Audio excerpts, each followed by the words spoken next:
రెల్లి కులస్తులకి ఇల్లు ఇవ్వరంటే చెప్పండి, పవన్ కళ్యాణ్ మా కులమే అని చెప్పండి. రెల్లి కులస్తులు చెప్పండి. నాది ఏ కులం అంటే నాది పారిశుద్ధ్య కులం అని చెప్తాను. మీకు అండగా నిలబడే కులాన్ని అని చెప్తాను. తెల్లవారుజామున మరి మీరు పడుకొని ఉండగా మా అందరికీ లాగేశారండి.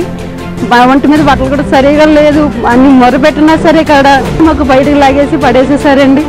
ఒక్కసారి మేము ఉన్న గృహాలు ఒక్కసారి వచ్చి చూడండి, ఎవరైనా ఉండగలుగుతారో అడుగుతానండి నేను.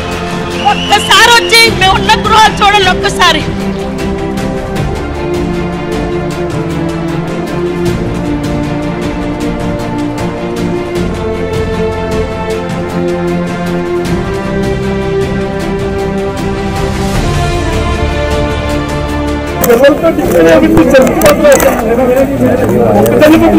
ఇప్పుడు మీద కాన్స్టెంట్ ఉంటుంది సార్. ఈ రేట్లు వేడి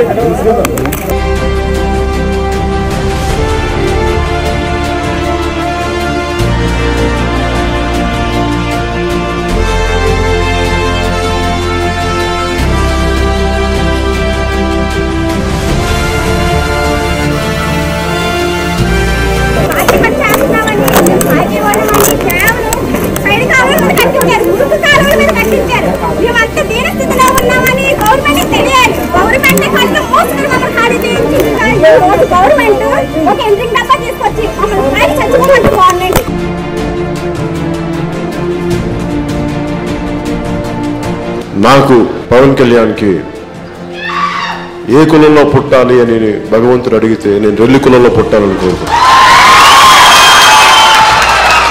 అనేది గుండె బరువెక్కి మాట్లాడుతున్నాను, కన్నీళ్ళతో మాట్లాడుతున్నాను. ఈ బాధ మానవ మలమూత్రాలని చేతితో తీసే బాత్రూమ్స్ని చిన్నప్పుడు నేను చూశాను.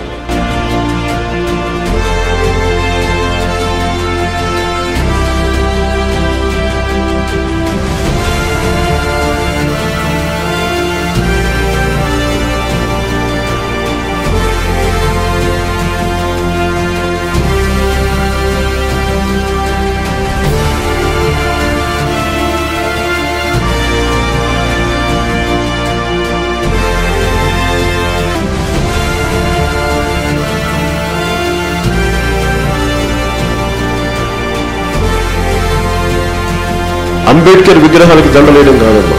ఏ కులాలైతే అణగారిన కులాలకి అండగా నిలబడడం, మీ జీవితాల్లో వెలుగు నింపకపోతే, మీ జీవితాల్లో శుభ్రత లేకపోతే నేను అంబేద్కర్ గారికి పాలాభిషేకం చేసిన ప్రయోజనం ఏంటి? అంబేద్కర్ గారికి జై భీమ్ అని అంటే ప్రయోజనం ఏంటి? అంబేద్కర్ గారికి ఎన్ని విగ్రహాలు వేస్తే ప్రయోజనం ఏంటమ్మా? మీకు జీవితంలో నేను వెలుగు నింపలేనప్పుడు మీరే నా అంబేద్కర్లు అమ్మా. కనిపించే అంబేద్కర్లు మీరు, నాకు కనిపించే అంబేద్కర్ల తల్లి మీరు. మీకు సొంత ఇల్లు ఉండాలి, ఆ సొంత గృహాలు నిర్మించే పరిస్థితి నేను కల్పిస్తాను జనసేన పార్టీ నుంచి.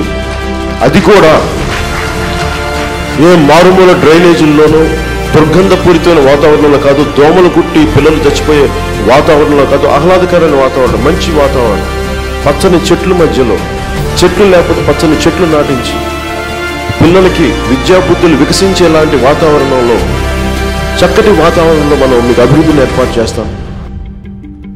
సార్ ఇలాగ ఆదరించలేదు, ఎవరు ఆదరించలేదు సార్, ఎవ్వరు ఆదరించలేదు సార్. సారే ఆదరించలేదు సార్ పవన్ కళ్యాణ్ గారు. మా కులం వాళ్ళే మమ్మల్ని అలా సహకరించలేదు సార్. మీ కులం మా కులం అన్న మనిషి అంటే ఆయనే సార్. ఇంకా